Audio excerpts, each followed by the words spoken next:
Hey guys, welcome back to my channel. Today I have a product follow-up review video for you. So I test out a ton of products in first impressions, but I'm coming back to give you my full review on products that I've previously demoed. So of course I will link everything down below, and let's go ahead and get into my first impression follow-up reviews.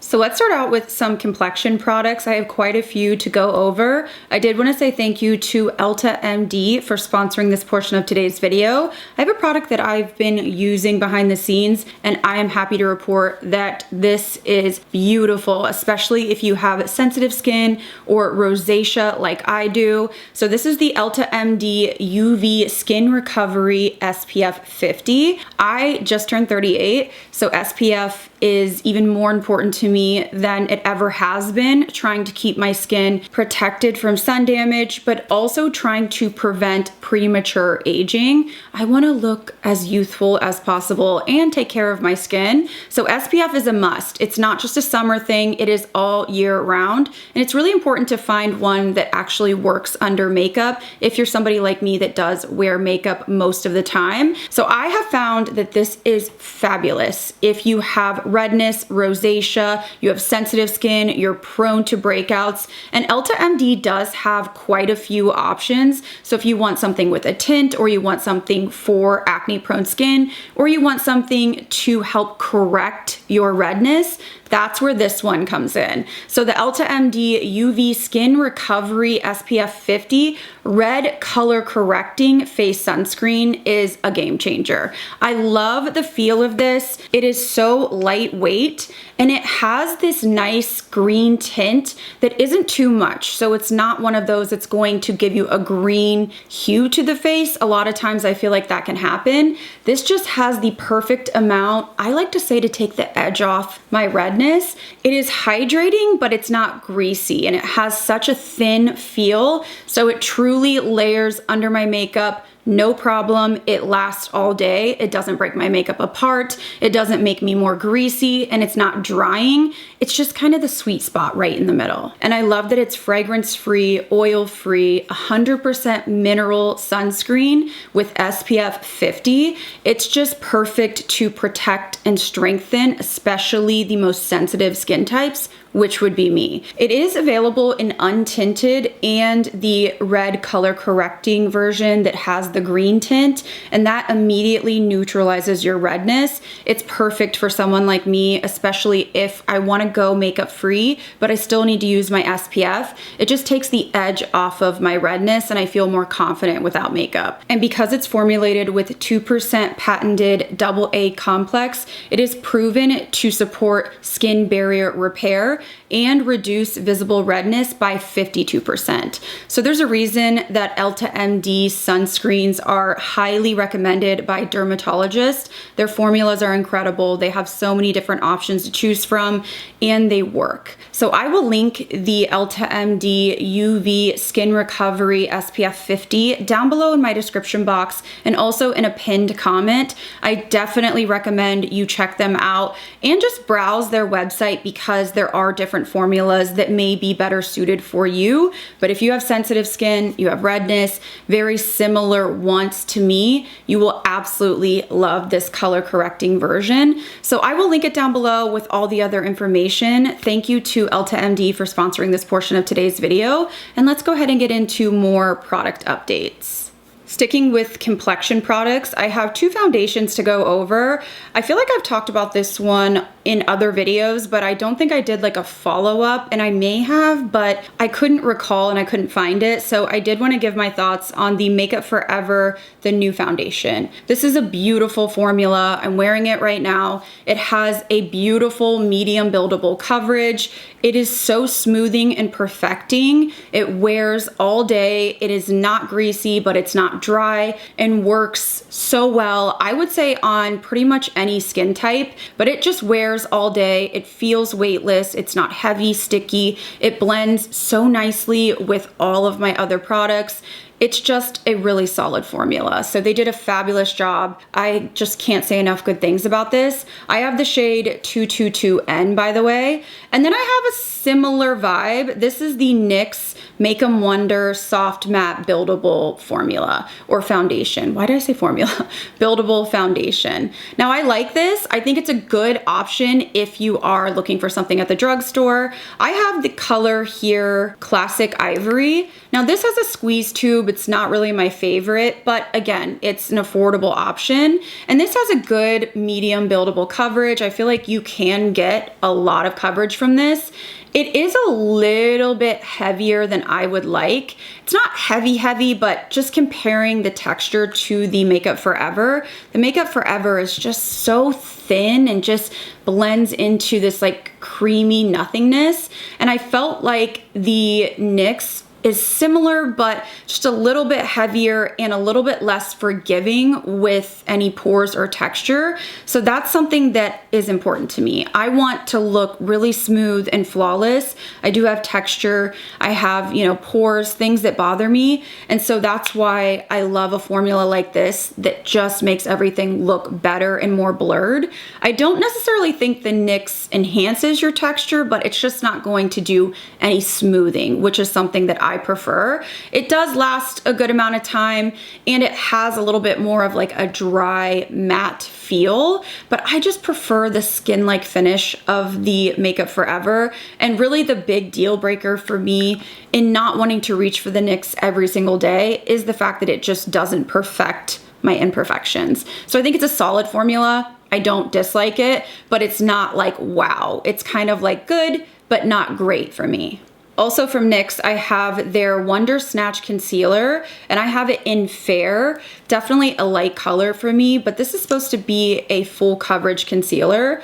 It does have this really, really thin texture, very, very, very thin, lightweight, but as you blend it out, it does get kind of stiff where it kind of sets down, almost like a self-setting formula. So it can really cling, just make any fine lines, any flakiness, any dryness look enhanced.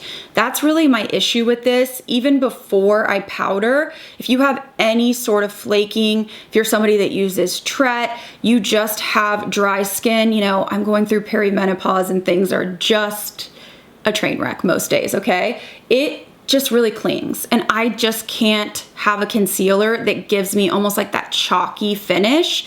It's probably better if you don't set it. And if you are someone that does not like to use powder and you prefer like a self-setting formula and you don't have issues with like dry under eye, I think that this may work for you because it really does look nice and smooth. It gives a nice coverage, but the clinging to dryness is just something that I can't get on with because my under eyes are chronically dry. So again, just not my favorite formula. I want something that gives me that smooth look, but also some hydration, and this just missed the mark for me. And not to be a negative Nancy, but I have two powders I want to give you my honest thoughts on, and I just don't love either of them. So let's start with the Natasha Denona High Glam Setting Powder. Now I have to admit that anytime I see something that is going viral and it looks too good to be true, typically it is. I'm more of like a cynical person, but I did still want to test this out. This is the Sweat and Waterproof Blurring Powder. Here's my issue with this. I do not agree that it is blurring. I need a powder that is going to blur the skin, perfect the skin. It's one of the reasons that I love powder so much. It just transforms texture and pores, and it is the number one thing that I need in a loose powder. And this is almost texture enhancing in my opinion. It looks worse. So I tried to set with this just as I would with a normal puff. I did not like the way that my skin looked. It almost looked like heavy and sank into my pores. So then I tried dusting it and using bigger brushes as like a finishing powder. It was a little bit less texturizing, but it still just added unwanted texture to my base that was smoother before. So that's the biggest deal breaker for me. I do think that this has some waterproof or sweat-proof capabilities because as I was testing it, I would use it on my forehead, again, with a fluffy brush. And I do think it does help with keeping your makeup intact if you're going to be, in the water or sweating. But I'm just not willing to use something that kind of makes me look drier and more textured, even if it does have the sweat proof and the waterproof bonus. So I would much rather use a setting spray or a foundation that I know is going to hang on, like let's say the double wear. So this is just a pass for me because my skin is just not smooth and perfected enough to get on with this. Just a miss for me personally. And then the Morphe, this wheel of powders, this is a newer formula for them. So you have different colors in here. I just feel like it's not really user friendly. It does have a sifter inside, so you can only use like one color at once, but I would rather them just sell different colors individually because the odds of somebody needing all of these different colors for correcting, especially in a powder, I just don't see it being that useful. And when you try to use any of these on your under eye, I again just felt like it looked quite dry. I didn't think it was the most smoothing. It added just like texture or that powdery look more so than the powders that I enjoy, but also just the annoyance for me of if I wanted to use one color or even two, then I'm wasting the other ones and they're not neutral enough or basic enough to use all over the face. So I just don't think this is something that I would recommend. I don't think that it stands out at all. And I think, again, it's kind of more of a gimmicky product. Maybe unless you're like a makeup artist or something like that, just not something that wowed me in any capacity. Next, let's talk about some bronzers. I have a few to mention. So my favorite has to be the Sarah Creel Cream Bronzer. I have this in the color Just Like Paradise. This is a thinner formula. It's more of a hard pressed until you really work your finger in. And then it has this like balmy feel to it. I didn't know if it was going to work for me because I thought it was going to be sticky and just too natural and balmy, but I actually find that it layers perfectly under my powder. And I like that it's more of a buildable formula. It's more of an everyday type of bronzer. I'm wearing it today. I also really like and appreciate this color because it is more of a cool tone. So it gives me structure and like contour and sculpts the face, but it's not the typical orange Cheeto bronzers that we're seeing. So I love how versatile it is because you can build it up and make it more full glam like I did today, but really you could just do a light layer and get that nice like sculpted look without going into the orange category. So I like this a lot and I didn't know if I would. It kind of surprised me. The fact that it layers really well with powder is a standout for me personally, and I judged it too soon just because it does have that like dewy feel to it. So happy to say that I really do like this. And then the Marc Jacobs. Now I'm going to be talking about some Marc Jacobs products in this video, but this is their bronzer that they came out with when they reformulated. So I picked this up along with some other products, and this is in the color light medium. Now, the old Marc Jacobs bronzer was incredible. It was top tier, one of my holy grails. This is good, but I don't believe that it is the same. I think another, aspect of it would be that there are so many new products on the market. And back when Marc Jacobs was all the rage, there wasn't as many options. So I don't know if there's just so many options now, and that's why this is just feeling good to me, but not like holy grail. But I found this to be very, very thin, and it's hard pressed. So it's not something that, powder's flying all over.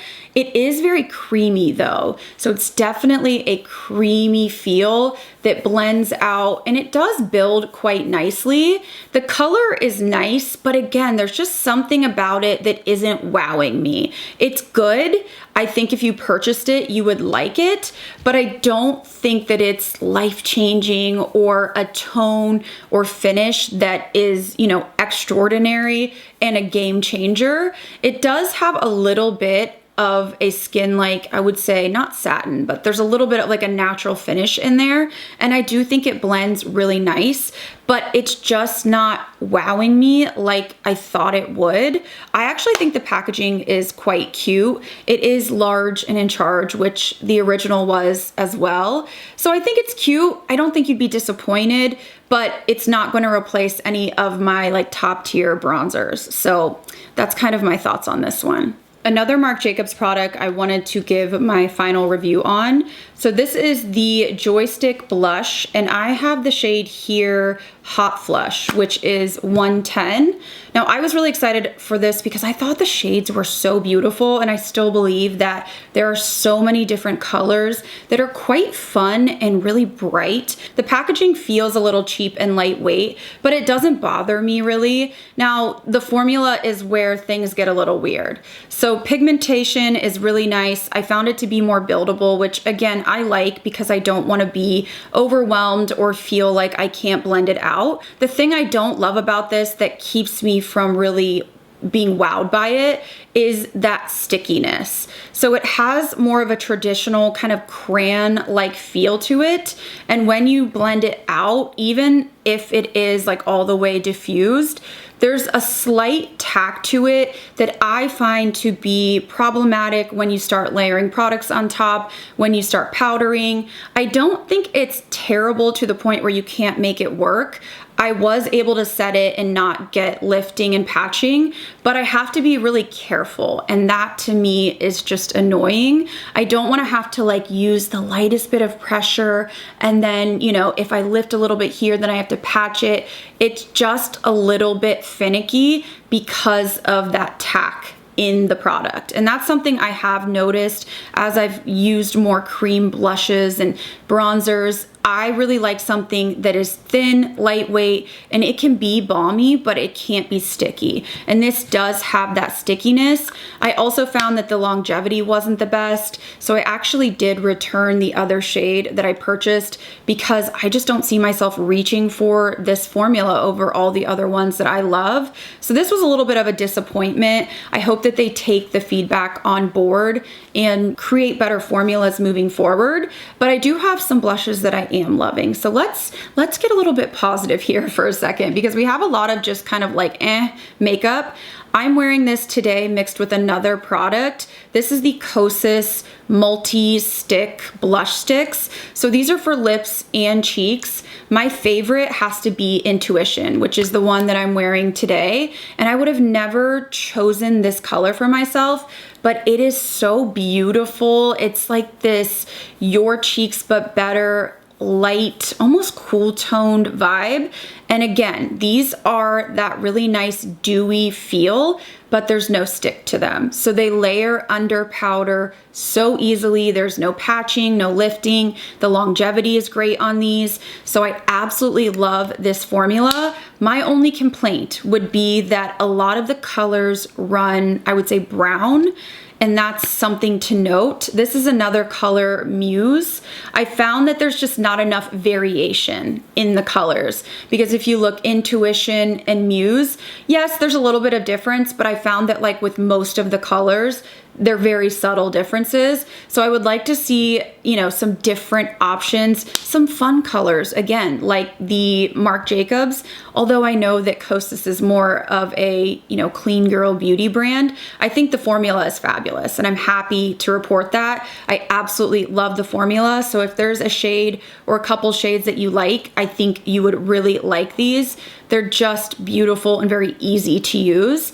And then let's talk about the controversial, the Patrick Ta. So I ended up buying 3 of these, and I have to tell you that I really love these. Now, let me tell you how I use them and how I would recommend if you wanted to try them out. So today I added this color that is Between Us, and this is a really intense like lilac pinky purple. So I add this on top of my blush and it just gives me a little bit of like that baby doll look. You can also apply this in with your concealer, on top of your concealer, but I like to mix it in with my blush. And because this color is a little bit more, you know, wow, it does show up for me quite pigmented, even though it's more of like a sheer formula. Now, if you have like tan deep or really anything deeper than a medium skin tone, you would have to work to build this up, but I would recommend going with a darker color. I also love to use these on the lips as well because they have this like staining formula to them. This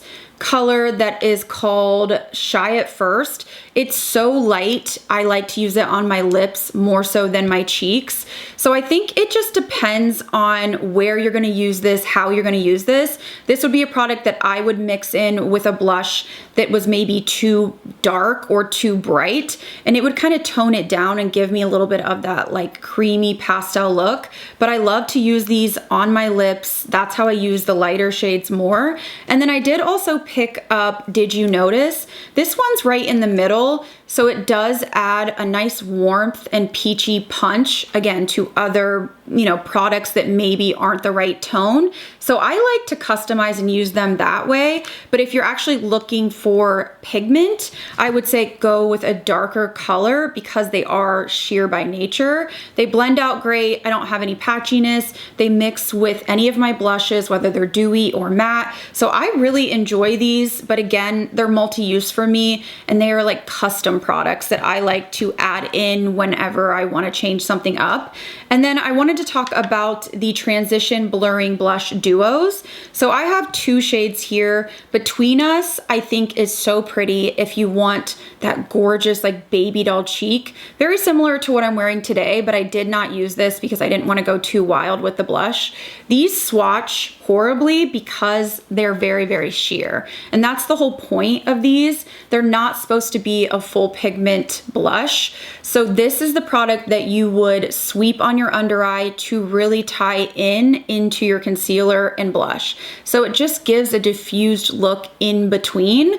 I think it's beautiful. I think there's also room for this to be like a setting powder. So if you have a deeper complexion, but you like a pink under eye, I think you could use this to really blur and give you that pink look. I just think you have to get the right color for what your preferences are. And then I did also get All or Nothing.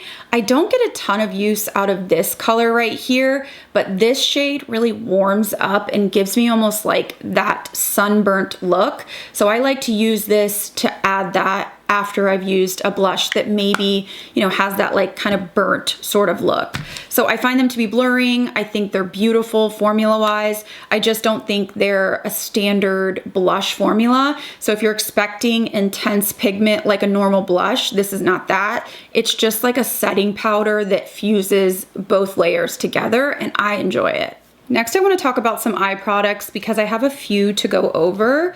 So hands down, my favorite is the Danessa Meyerix Color Fix Sticks in the glitter formula. She came out with this as a limited edition version, and I don't know if it's still available, but I tapped some of this really gorgeous iridescent glittery blue just very lightly on the center of my lid. It is so stunning. I find that this glitter formula seems to be less chunky than her original Color Fix sticks, but I love both of them nonetheless. This just has that like sheer but sparkly formula and it just looks wet, truly like wet. It feels cool when you apply it. You can blend it out very quickly, but you have to work fast. So I like to actually just go off of the product and then tap on because I like more of a scattered look. But I think this is such a stunning formula. If you like more of that sheer iridescent glittery, sparkly look, and I definitely recommend this. I really hope that she comes out with more in this version because I just think it's so pretty and a little bit softer than the full, you know, metallic pigments. And then the Marc Jacobs, these are the eyeshadow kind of cream to powder formulas. I have to say the packaging is beautiful on these. It feels nice. This is like my favorite packaging from the line. And I have a couple shades here. So the first one is Spicy. This has a really, really creamy, smooth feel to it.